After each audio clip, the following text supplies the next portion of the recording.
Gangster. Oo nga, no. Manununtok ka ba, boss? Eto na mga bossing ko ha. Binalikan na ni boss yung kanyang pinareserve na unit. Hindi nakilala ni Junior. Ano ba yun, Junior? Di mo kinikilala yung mga nire-respect. Inalok pa ako na ano, akala siguro may pambili pa ako eh.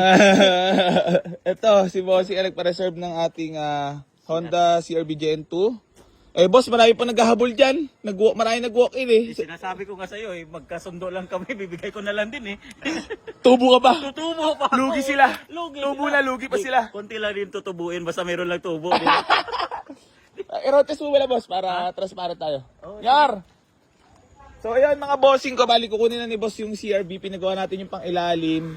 Tapos yung request niya na rehistro, ginawa na rin natin. Dilagdagan na lang natin yung cash niya kasi medyo mahal ang inaabot, gawa ng medyo mahaba-haba ang pagkapasok. Pero ngayon, rehistrado na siya.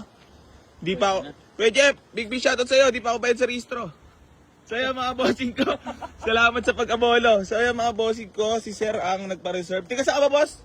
Tansa. Tansa Cavite? Tansa, Cavite. Ikaw lang solo? Solo riders? Solo riders. Solo riders ulit pa, we. Oh. So ayun mga boss, bali tepok na po itong Honda CR-V Gen 2. Papa-road test ko lang kay boss para mapil niya na goods to yung pinagawa nating shocks sa unahan kasi request niya gawa ng may kalampag sa unahan, gusto niya mawala.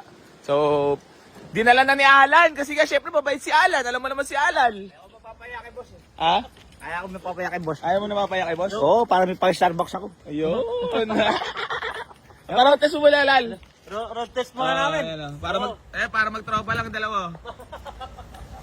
Ayan na. Para magkaibigan lang sila. Oh. Friendly ang ating mga kasamahan dito, ha. Kala mo buyer? Buyer na CR-V Gen 2. Hindi mo na mukal?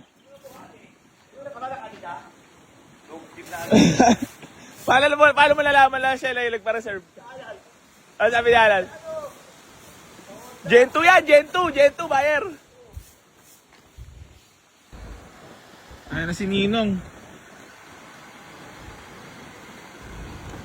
Mamaya na lang natin. Ninong, ilang ilang pamas ko, Ninong. Mamaya, inaanak. Bibigyan ko. Marunong sumagot. Ayan ang mga bossing ko, road test lang. Kasi pinalitan natin ang shock niyan. So kailangan natin na ipa-road test kay boss para mapil niya na goods na tula na yung kanyang napansin nung nakaraan na ni-road test niya, yung kalampag sa kanan. Pinalitan natin ng isang buong shock.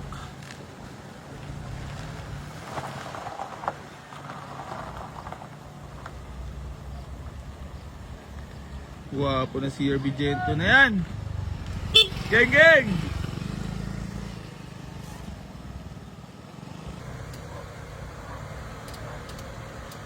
Wapo naman yan, boss.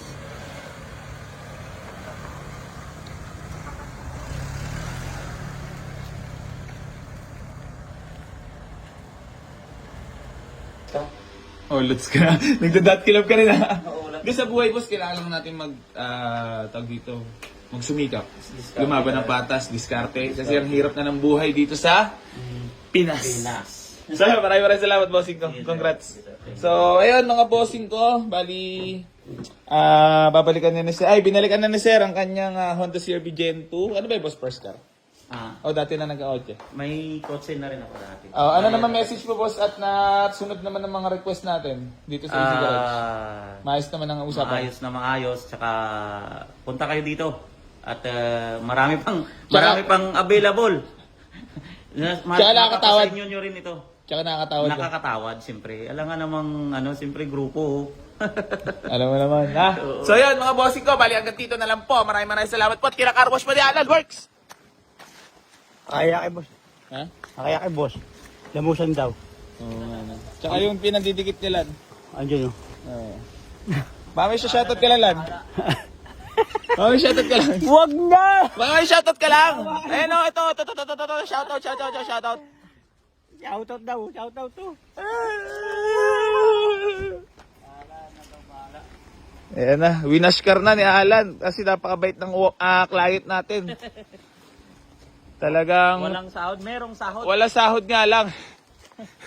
So ayan mga bossing ko, napakagwapo naman ng Honda CR-V Gen 2. Ayan na. Sipag yarn. Ah? Parang gusto mo bigyan ng lagay ah. Ang Starbucks din. Pasanmig ko to. Oo nga, di pa kita masabayan Sanmig lang. Nagagamot pa kasi ako eh.